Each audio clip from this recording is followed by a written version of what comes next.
అమ్మ నమస్కారం. నమస్కారం అండి. ఎట్లా ఉంది? ఇంకా 20 రోజుల్లో ఎలక్షన్ జరగబోతా ఉన్నాయి జూబ్లీస్ లో. అవును. ఎట్లా ఉంది పరిస్థితి? చాలా బాగుంది మాది, చాలా బాగా నడుస్తుంది. మూడు పార్టీలు దగ్గర ప్రచారం చేస్తా ఉన్నాయి. మరి ఏ పార్టీకి మొగ్గు చెప్తా ఉన్నారు ప్రజలు? మరి బీజేపీకి వేయాలని అనుకుంటున్నాను. ఎందుకని?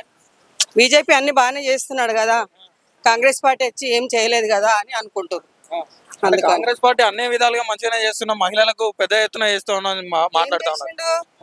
2000 ఇస్తాడు, ఇయ్యలేడు. కరెంట్ బిల్ ఒకటి ఇచ్చిండు, బస్ అన్నాడు, కొట్టుకొని చేస్తున్నారు అంతే.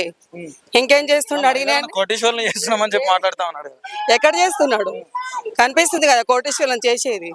తెలుస్తుంది, ప్రజలకు తెలుస్తుంది కదా, ఎవరికి వెయ్యాలా ఎవరికి వేయొద్దని తెలుస్తుంది అంతే. ఇప్పుడు మరి బీజేపీ పార్టీ వస్తే ఏమి ఇస్తా అని చెప్పి ఎలాంటి హామీలు ఇస్తా ఉన్నారు? చెప్తాం మేము, చెప్తాం తర్వాత, ముందు చెప్తాం. 20 రోజులు ఉంది కదా. చెప్తాం. ఈ రోజు నామినేషన్ అవుతుంది కదా, తర్వాత చెప్తాం. అంటే బీజేపీ పార్టీ అసలు ప్రచారంలో ఎక్కువగా కనిపించట్లేదు అని చెప్పి మాట్లాడుతా ఉన్నారు బయట. దీనికి ఏం చెప్తారు? వాళ్ళు అనుకుంటూనే ఉంటారు, ఎవరు అనుకున్నారని ఏం లేదు, మేము చేసేది మేము చేస్తాం. ఏది గెలుస్తాం అనుకుంటున్నాం? ఏమో తెలియదు.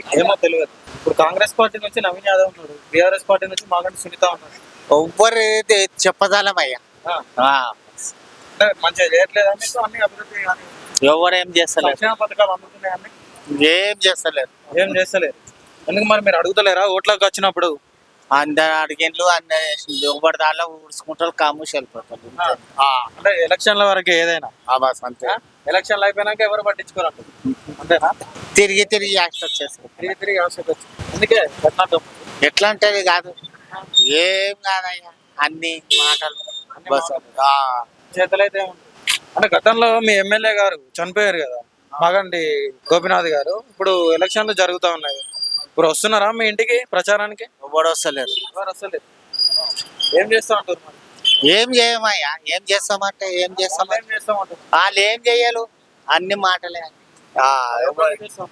ఏ పార్టీకి వేయకుంటేనే నిమ్మడం సుఖంగా వేయనయ్యా, వద్దు నాయన. అందుకే ఇప్పుడు ఎలక్షన్ లో ఓటుకు 10,000 ఇస్తున్నారంట, నిజమేనా? పైసలు ఇయ్యడయ్యా, 10 పైసలు ఇయ్యారు. 10 పైసలు ఆడికి తీసుకుపోయి వదిలేస్తారు, గతం ఆడికని మళ్ళీ కుంటుకుంటా నడుచుకుంటూ రావాలి. మూడు పార్టీలు మరి పెద్ద ఎత్తున ప్రచారం చేస్తా ఉన్నాయి. మరి అప్పుడు చూద్దాం, ఎవరు గెలుస్తాడు, గెలిచినాక చెప్తా. కేసీఆర్ కావాలి మాకు ఇక్కడ, కేసీఆర్ రావాలి.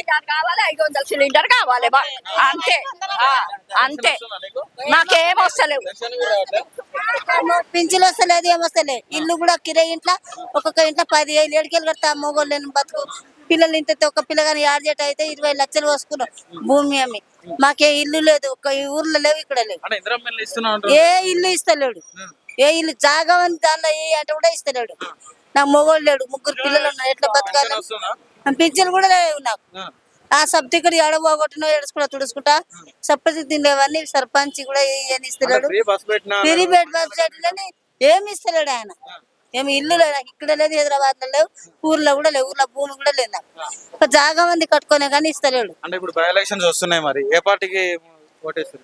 మేము మా ఏ పార్టీకి వేస్తాను, కేసీఆర్ వేస్తాను. కేసీఆర్ వేయలే, రేవంత్ రెడ్డి ఆయన ఇస్తలేరు, మళ్ళీ ఎవరు ఇస్తలేరు. ఎట్లా బతకాలి? మమ్మల్ని వచ్చిన